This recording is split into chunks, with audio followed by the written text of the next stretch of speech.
Hello there, Zealots. This is Joshua coming at you today. Hey, how you doing? So, the channel has been picking up a little bit of steam. Not a lot, just a little bit. But with a little bit of steam means that there are more comments. And as more comments come, I would like to address the comments that are made. So, without any preparation, I'm going to attempt to answer these questions. And I think what I'm going to do is instead of glomming all the people into one, I'm going to make a separate video for each person. And then if I'm under time, I think I'm just gonna draw it out till I'll tell you when I'm done, and then I'm just gonna let it draw out till 10 because after 10 that's when you can monetize for a video. It has to be over 10 minutes. So I'm just going to say I'm done, and then I'm gonna let it run for 10 minutes. And I'm gonna turn it off, and I'll probably try and keep you entertained some other way. But that's my goal. But I'm gonna spend one person per video, talk about everything they wanted to talk about, and then I'll make a new video for somebody else. Anyway, hope this makes sense to you, and we're going to move forward. So the first comments come from my Joseph Sneyd. Now, Sneyd, it's Sneyd. Now, Joseph made a couple of comments on one of my videos, and so I'm going to address every single one of his comments, and then we'll be done with this video and move on to another one. Is the COVID vaccine the mark of the beast? No, it is definitely not the mark of the beast. The mark of the beast, there's a lot of people that are concerned about what exactly the mark of the beast is, and there's a lot of conjecture on what the mark of the beast could be. However, vaccines would fall more under sorcery because it's in reference to like using substances to alter your makeup of your body, but it's not the mark of the beast. From my understanding, the mark of the beast is more like some sort of RFID chip that might be put into your skin, but that's all conjecture. I have no support for that. This is what I consider could be one of the mark of the beast, but I can't support that with scripture. It just say you won't be able to buy or sell without the mark of the beast, and if the way it's going with cashless society, you're going to need a way to prove who you are, and they'll probably put a chip in you, and you read the chip, and then you can have access to all your money, and that would fulfill that kind of concept. Anyway, moving on. Are the European nations the descendants of Abraham, the lost sheep of Israel from another fold? Honestly, I don't know. From the Bible's perspective, no, I honestly don't know. I don't think so.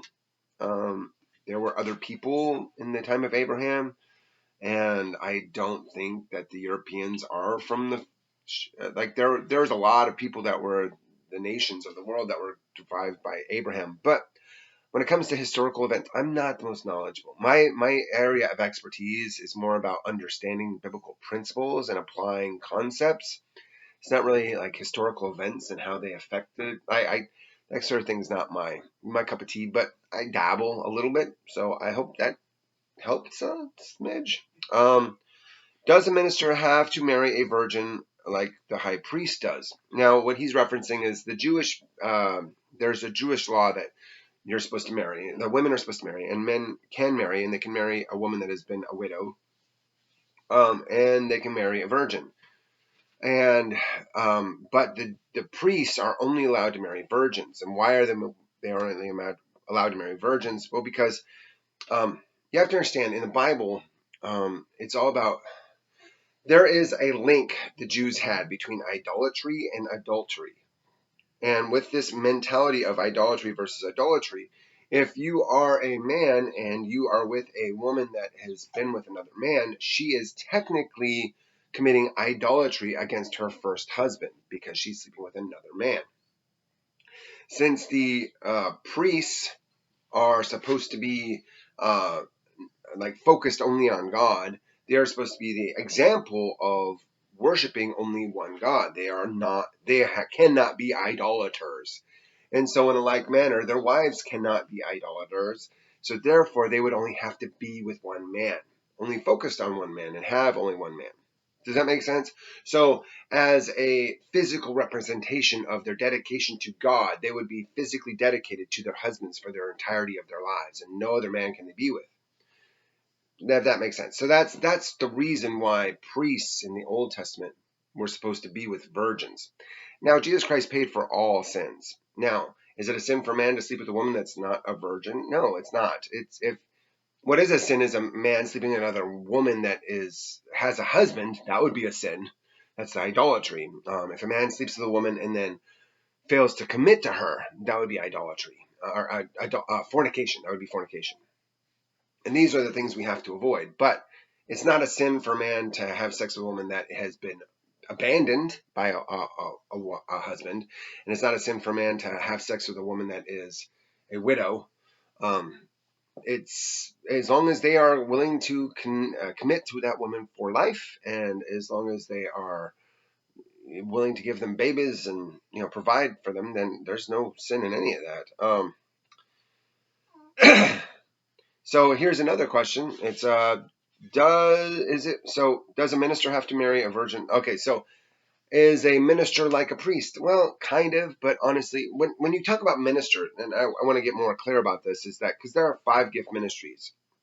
They're all ministers. Every single one of those 5 gift ministries are ministers, and none of them are called a minister. Okay, so the 5 gift ministries are there is evangelist, pastor, teacher, prophet, and apostle. Those are the 5 gift ministries. Out of all of them, which one is the most like the priest? I would have to say probably prophet, teacher. Those are the ones that are most like the priest.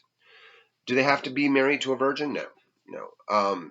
Is it good to be married to a virgin? Well, yeah. And is it good for a woman to stay a virgin? Yes, until she's married. That is good. And I definitely do not say that a woman should be going around sleeping with random guys. A woman should find a husband, be with that man, and stay with him for the rest of his life. Beyond that, there's no sin as long as the reason she is without a husband is a righteous reason. So, it is unrighteous. Did you have a question? Yeah. Okay. How can you be married to a virgin? She has a valid point.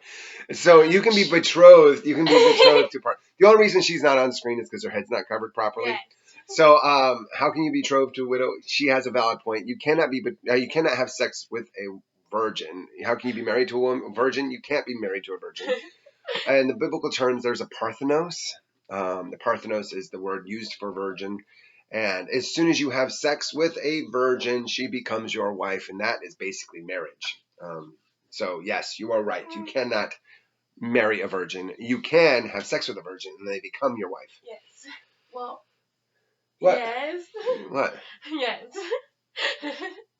But they'll no longer are a virgin then. Yeah. Okay. Yes.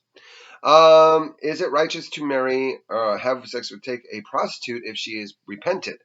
Again, this goes back to if I'm unrighteous, is it unrighteous to marry a prostitute if she is repentant? If all sin is forgivable, if you are repentant.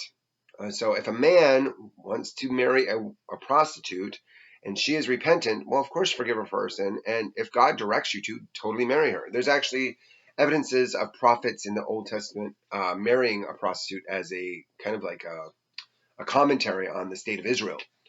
But yeah, if a woman is repentant, then you probably should, give her a husband. A woman is not supposed to be of her own. She's not supposed to be independent, or she's not supposed to be without a husband. She needs a husband. All women need husbands.